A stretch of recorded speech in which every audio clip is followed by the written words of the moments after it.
This is McConnell's Mill. It is located in southwestern Pennsylvania near Elwood and Butler. This is McConnell's Mill, as Ian was saying. It is in the continental humid climate zone. It encompasses about 2,500 acres of land inside of western Pennsylvania and is located north of Pittsburgh, south of Erie, and has a lot of diverse things that you wouldn't see in other parts of Pennsylvania, such as deep gorges, rushing rivers, many coal mines, iron kilns, lime kilns, and a lot of other mineral wealth. Okay, so a lot of the geography of this area was formed by the geology. The rocks in this area were formed 300 million years ago, and this is an example of them. It's sandstone with cross-bedding, as you can see with those lines that go through the sandstone. This sandstone also outcrops and makes some of the rock cities that you see along the trails in McConnell's Mill. Okay, so if you look along here, this is Slippery Rock Creek. It is the largest creek that flows through the state park, and its valley was formed when a glacial lake burst around 20,000 years ago, and the valley was carved out by that. And that can be evidenced by all the very large boulders that you see along this creek. This trail is one of the many trails that runs along Slippery Rock Creek. It is related to the transportation theme. This is because people use this trail to go from one end of the park to the other. These boulders that you see along this creek, along with the creek itself, are part of the physical geography. It's another example of when the glacial lake split, it burst, and these boulders were sheared off the side of the mountain by the force of the water. So the rocks that I'm sitting on right here and all around here are rocks from one of the many old grist mills that dotted the area, and it's an adaptation because it utilized the movement of the water to turn the millstones to grind the grain into flour, and it was also a modification because it cut into the sides of the valley. So these are those old millstones that they used to grind the grain into flour because the movement of the water was used to turn them in the old grist mills. Okay, as you see next to me, you might be wondering what this is. This is actually what we believe to be one of the main old coal mines that surrounded this area due to the coal seams that are underground. This is a major modification to the geography of this area because it goes straight into this hillside and leads in and would carry coal out, and it would be transported down this hill to the covered bridge where it would be transported out to the area surrounding. This covered bridge was built for citizens to go across Slippery Rock Creek. Okay, and now we are coming up to the grist mill. Ian will tell us about the history of the grist mill and how it was used. All right, Ian, let's go.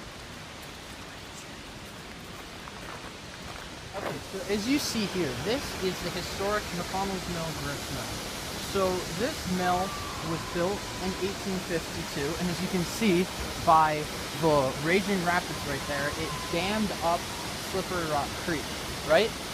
And we'll walk up here so we can see its function better. Okay, so as you're walking up, you can see that this mill, it was built in 1852. So then in the 1870s, it was destroyed by fire, but then was quickly rebuilt. Back in the 1890s, I would have to say it was back in the 60s or 70s, the 1970s, this was donated to the park.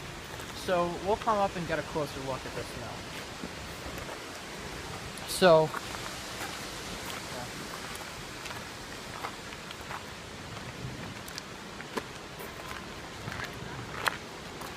this mill right here, as you can see, it was built along the sides of Slippery Rock Creek, right?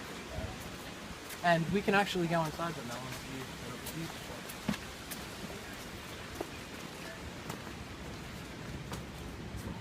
for. So this is the preserved mill.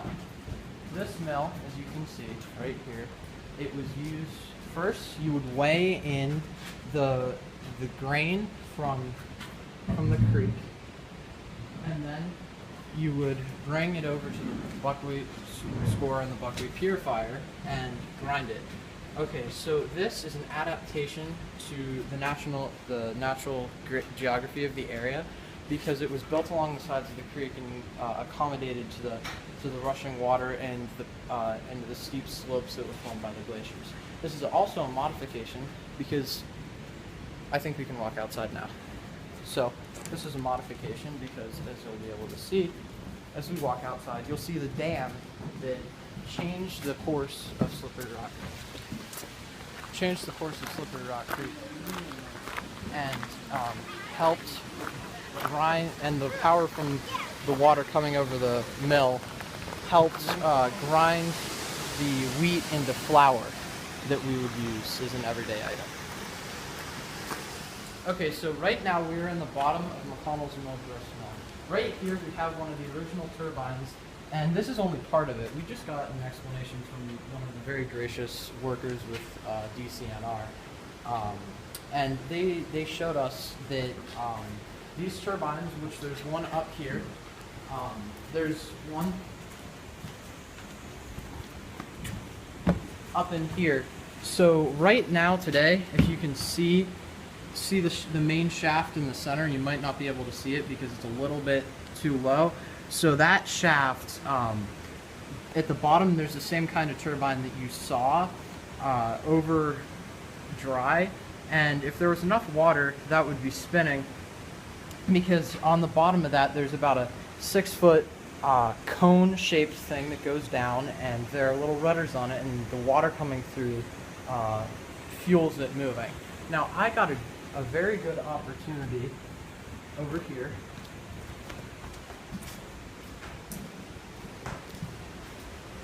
Right now it's locked, but sadly there wasn't enough water to get the turbines moving, but I got the opportunity to move the wheel that runs the turbines.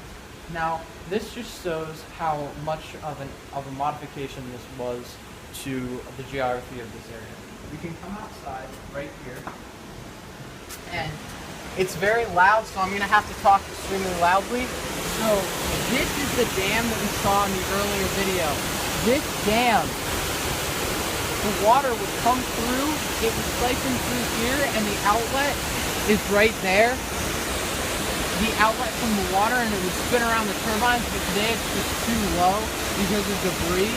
And this is a major modification because, again, as I said in an earlier part of the video, this changed the entire course of the creek, changed the environment up further where it's really slow instead of being the fast rapids that you see around most of the park. So this is one of the major modifications and adaptations for this park.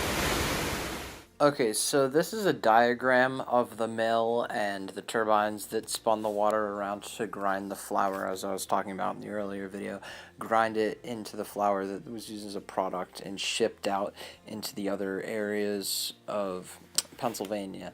So they utilize the water. As you can see on that little placard, you can see that this is one of the original turbines from the mill that, as I've talked about so much, because it was one of the most important parts of the park. Okay, so this is one of the many interesting quarries that dot the area. It's a far cry from the industry that we used to see in this area, but it is now a small quarry that mines limestone, gravel, and other industrial rocks and ships it out to Pittsburgh and areas like that. This is a flat bottom boat. It's part of the transportation theme. This is because the boat carried workers and transported them to the dam.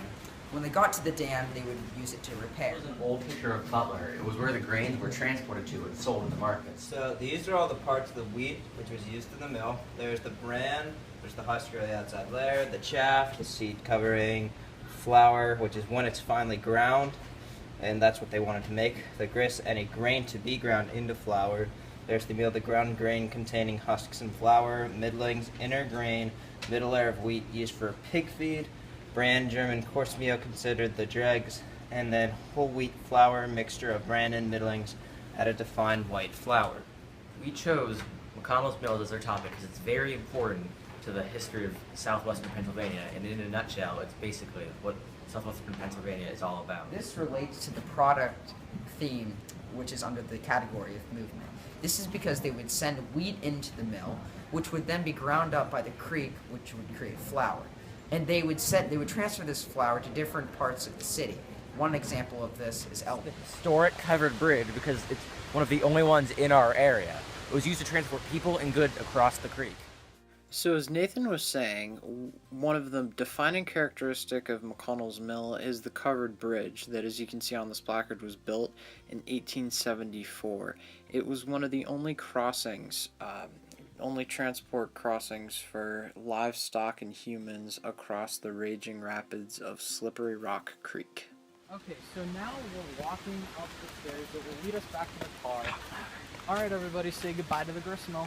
Bye. Bye, gristmill. Alright, so basically, these stairs were built to move hikers, because now this is a state park, obviously, to move hikers down from the creek up to the upper part.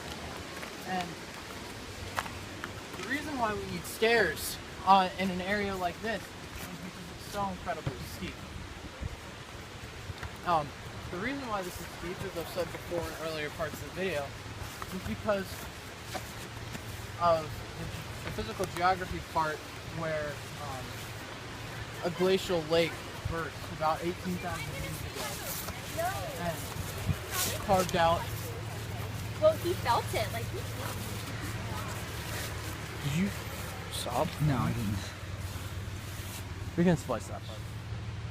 Alright, so now we're heading up one of the trails of the park that's part of the movement theme, where it moves people and dogs and other household pets up from the creek to the parking lot where they can leave and go onto the highways, bring them back to areas such as Pittsburgh.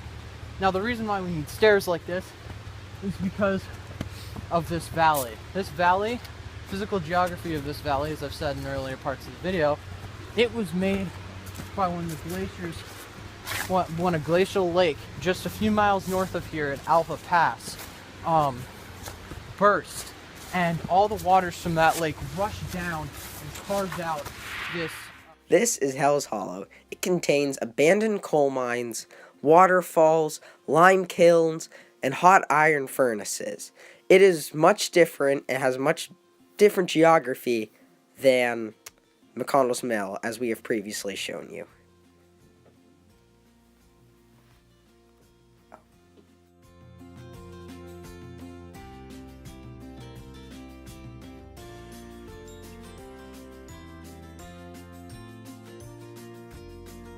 These are numerous pieces of discarded coal from the abandoned coal mines in the area.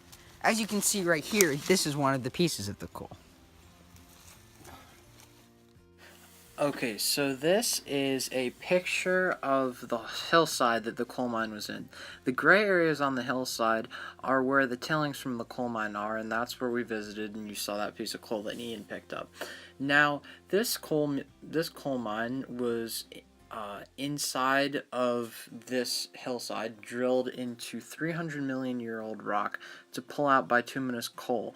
I'll talk more about that later, but this was one of the most important products from McConnell's Mill and all of western Pennsylvania, because it fueled the Industrial Revolution and most of the economy, but sadly that ended whenever our economy went down in the 1980s, when steel production was not needed anymore and it was sent to China.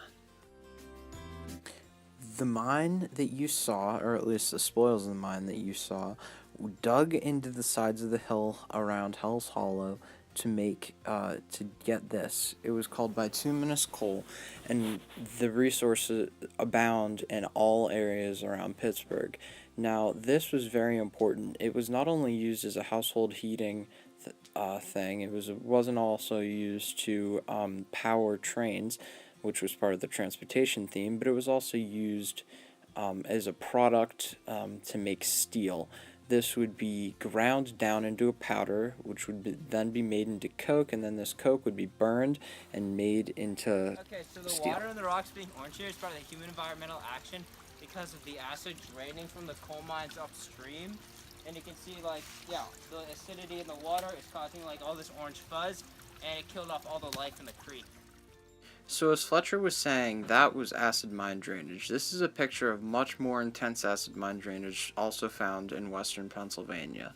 This acid mine drainage is part of the human environmental interaction where some of our actions, such as mining the coal, releases that acid and it destroys ecosystems, it kills fish, and we've actually had instances in Hampton where this acid mine drainage has been found, especially over by North Park under the bridge near Wildwood.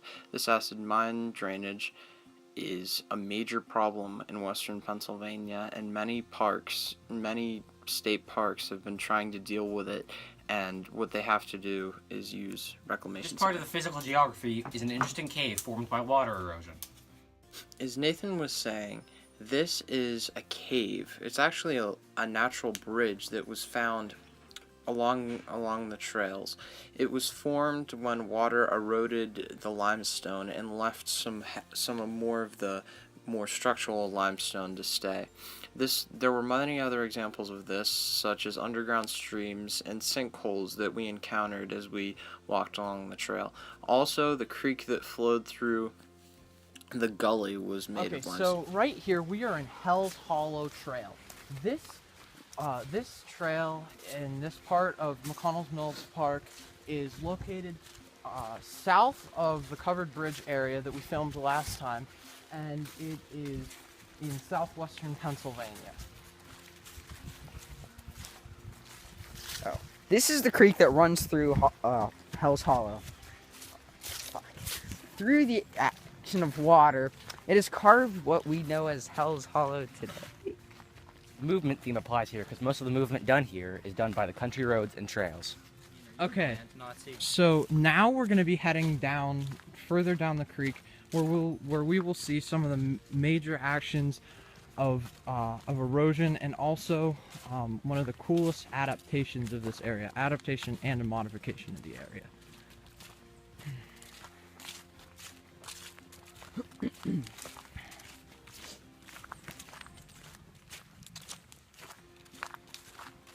The adaptation and the modification that we're going to see is a lime kiln.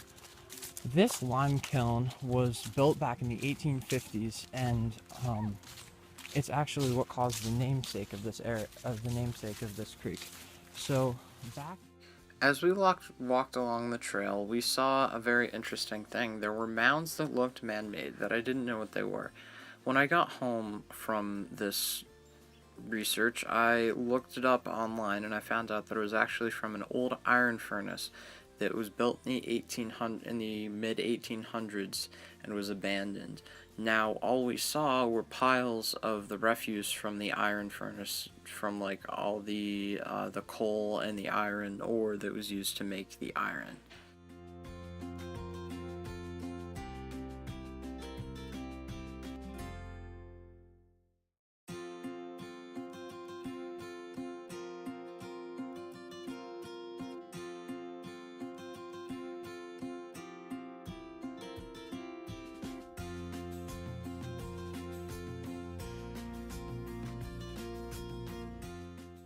This was the finished product of that lime kiln from burning down that limestone. It's called lime. It can be used in many ways. You may have seen it being used on fields to mark markers, but it's also, its main use is as an agricultural base, which is used to make the soil less acidic. This lime was shipped out from the kiln to the areas around. Okay, so this is a gray tree frog. It is one of the many wild species that live in the area, and as part of the physical geography theme, one of the many fauna of this area of Slippery Rock Gorge and Hell's Hollow Gorge and stream.